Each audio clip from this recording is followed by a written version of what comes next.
balik ke masjid. Hai bapak-bapak, balik ke masjid. Kalau umurmu kata ulama sudah 40 tahun, jadikan masjid sebagai rumahmu.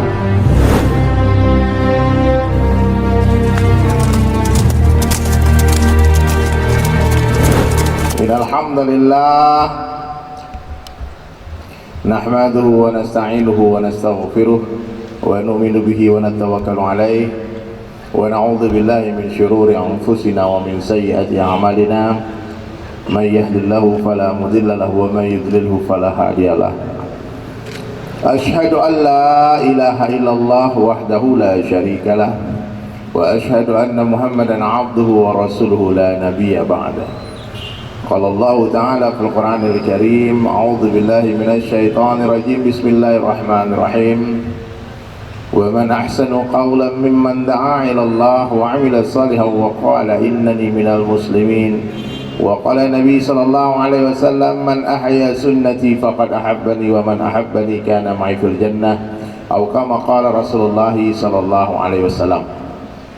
Baik hadirin, Bapak Ibu yang dirahmati Allah, yang saya tidak bisa sebut satu persatu, yang mulia Pak Wali Kota, Pak Wakil Wali Kota, Buya Beni, dan semua datu-datu, ibu-ibu ya, yang insya Allah calon raja dan datu bidadari di surga. Ini luar biasa nih, Masya Allah. Ini pengalaman Idul Fitri kali ini begitu indah, begitu meriah ya. Kemarin sudah kita berkumpul ya di lapangan Merdeka ya. Mudah-mudahan perkumpulan kita kemarin menjadi asbab hidayah, amin ya. Dan Allah telah lihatkan kekuasaannya, yang tadinya ketakutan mau kebasahan, kehujanan, tahu-tahu semua Allah hantarkan kesejukan yang luar biasa. Dan sekarang kita bersilaturahmi lagi halal bihalal di tempat ini udah kedua kalinya kita ngamen ya. Saya nyanyi udah kedua kali di sini nih. Jadi ibu-ibu perlu tahu ya Bapak, bahwasanya saya tidak pernah menyebut majelis saya itu sebagai pengajian ya, tidak pengajian. Saya itu bikin acara dari dulu namanya ngopi, ngobrol perkara iman. Jadi tidak ada guru, tidak ada murid di sini.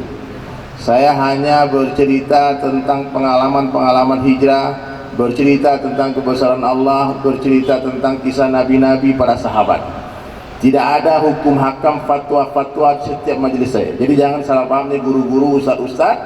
Dari Sulaiman adalah seorang seniman yang berdakwah. Dari Sulaiman bukan ustadz, bukan kiai, ya, bukan tuan guru, bukan. Saya tidak pernah offside melewati masalah ini. Meskipun saya tahu jawabannya. Kalau ada jamaah bertanya, Ustadz, apa hukumnya ke Ustadz?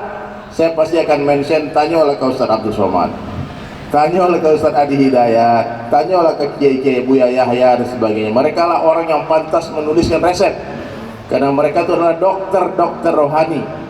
Mereka adalah ulama, sementara saya adalah debu di sendalnya ulama.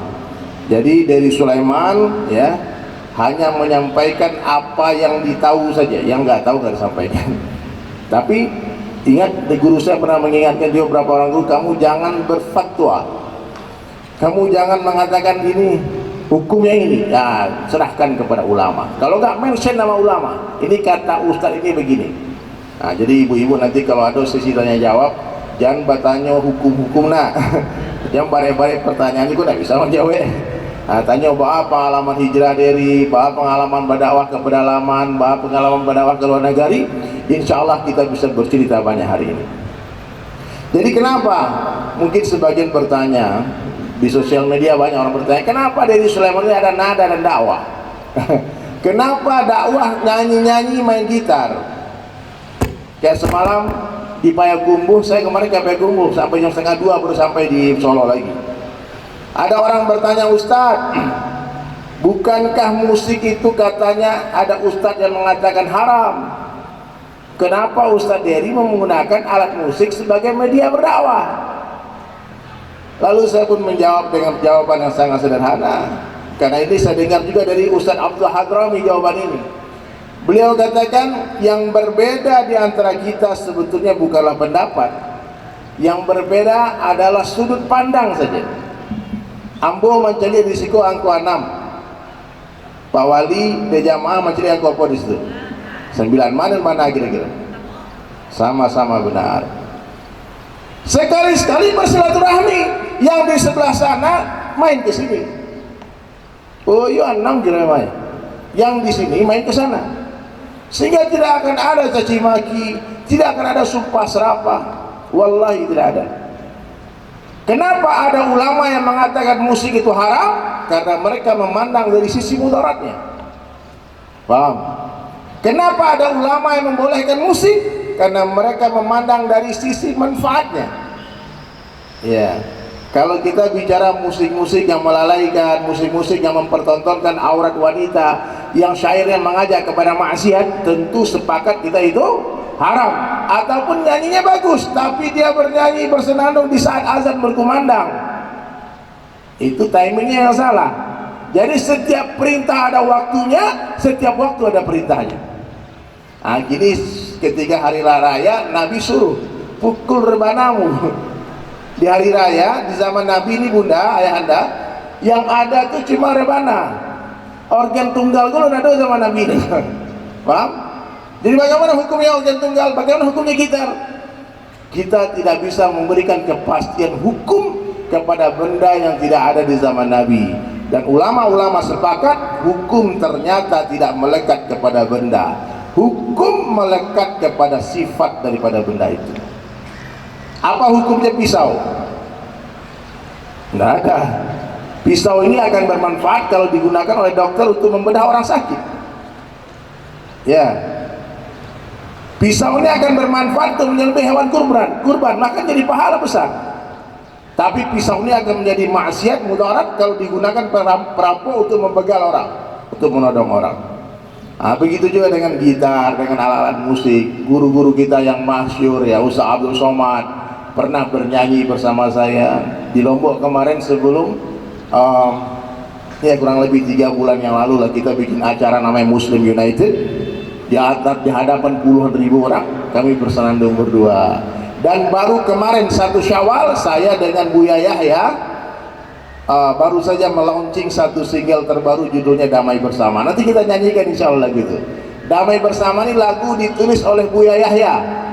Kemudian saya menyanyikan, di tengah-tengah lagu itu ada tausiah, part tausiahnya Buya Yahya.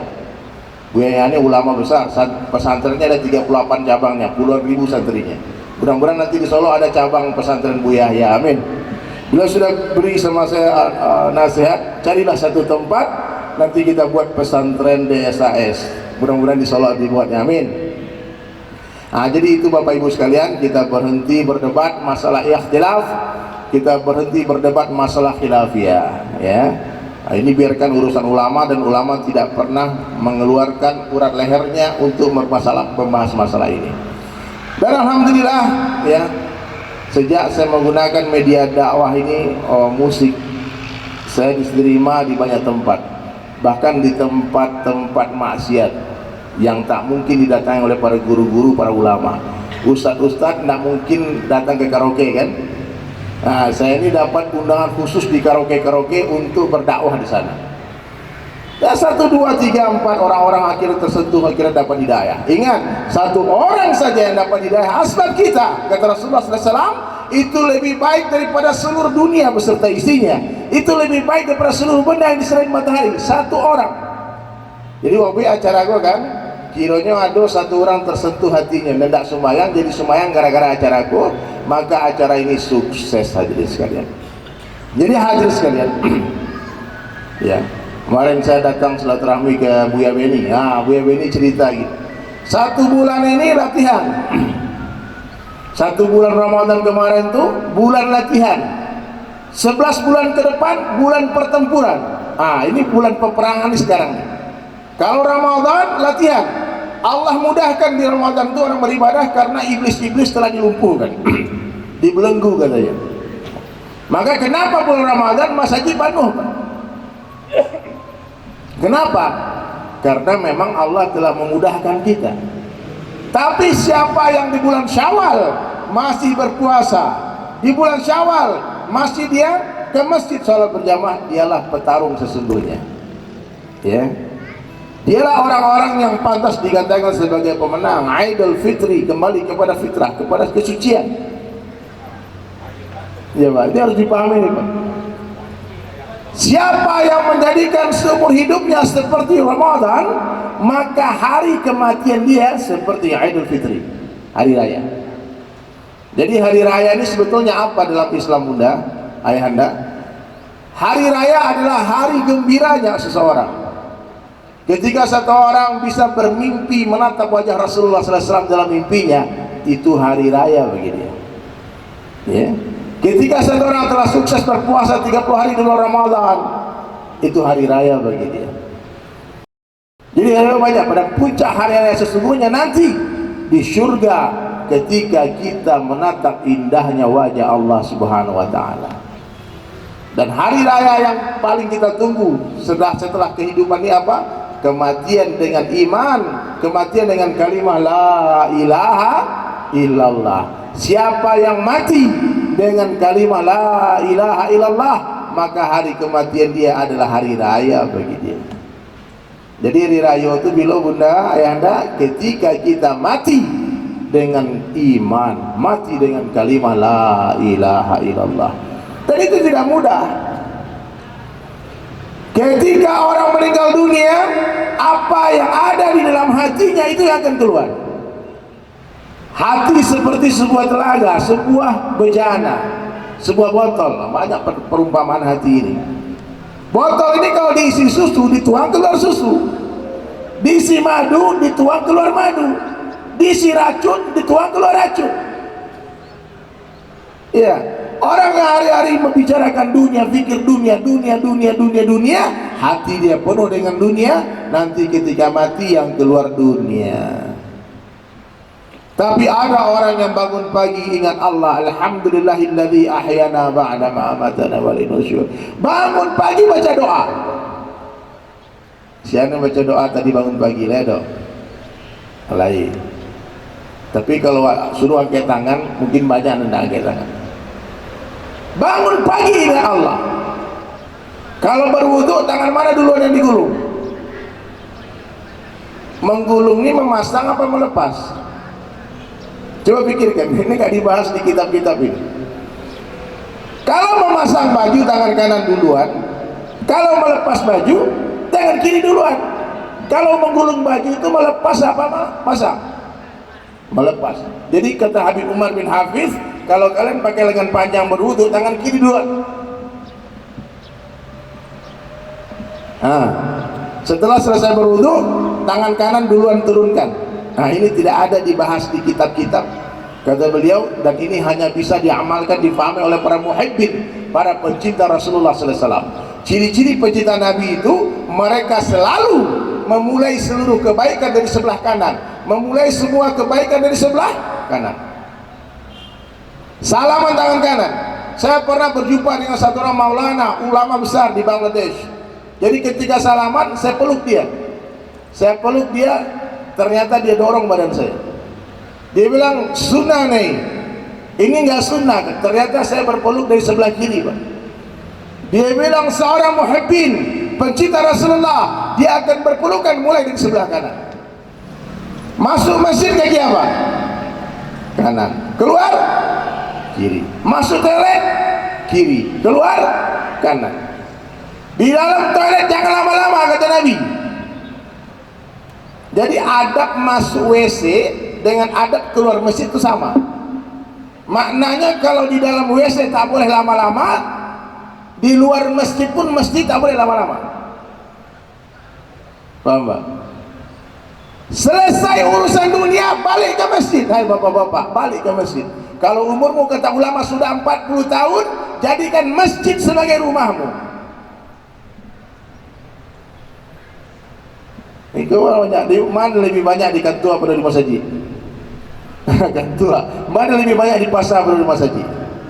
Kalau ibu-ibu memang fitrahnya di rumah, tapi kalau kami laki-laki tidak ada salat bagi kita fardu kecuali di masjid berjamaah. Kecuali uzur. Lah itu uzur. Ada uzur-uzur syar'i yang memang tak memungkinkan ke masjid. Nah, jadi hadirin sekalian, orang yang sibuk dengan agama, sibuk bicara kebesaran Allah, mendengar kebesaran Allah, melihat kebesaran Allah, memikirkan kebesaran Allah, maka kebesaran Allah masuk ke dalam hatinya. Iman itu bukan di lisan, bukan di telinga, bukan di mata, bukan di otak. Iman itu letaknya di dalam hati. Kalau iman tak masuk ke dalam hati, itu seperti peluru yang tidak masuk ke dalam pistol. Kan kita bahas kemarin, kalau peluru kau dimasukkan dalam pistol, Pak, itu gajah tumbang, pecah kepala gajah. Tapi kita punya peluru satu kontainer. Hah? Kemudian kita ambil peluru, kita lempar ke ayam, galak ayam.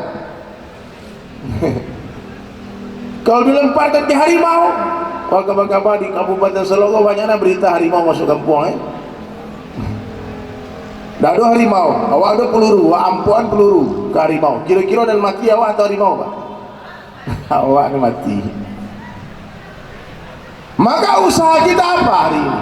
Memasukkan peluru ke dalam pistol, memasukkan iman ke dalam hati. Kalau iman kau dah masuk ke dalam hati, tak ada gunanya, Pak. Uni ibu, alhamdulillah, apa bunyi gitar? Tidak ada gunanya. Ada satu orang kiai, dia pelihara burung beo. Kemudian dia latih burung beo tadi bicara. Tolong nanti diikuti ya. Ini latihan dari kiai kayak burung beo tadi. Agak buat kiainya kan. Apa kata kiai tadi? Setiap pagi, hati-hati, pemburu datang, dia tebar umpan, jangan dimakan. Coba ikuti, hati-hati, pemburu datang, dia tebar umpan, jangan dimakan. Coba sekali lagi.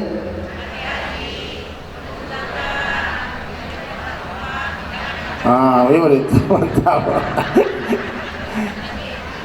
Sampai fasih burung beo tadi berkata, setiap pagi dia kata, hati-hati, pemburu datang, dia tebar umpan, jangan dimakan. Oh, jadi burung beo pandai. Ketika sudah pandai, lah cukup bekalang kowe. Nyolapen burung beo karimbo. Di kawanan ratusan ekor burung beo. Burung beo Pak Kiai itu malah lagu sepanjang hari. Hati-hati, pemburu datang, dia tebar umpan. Kawan-kawannya pun akhirnya ikut bernyanyi. Apa katanya?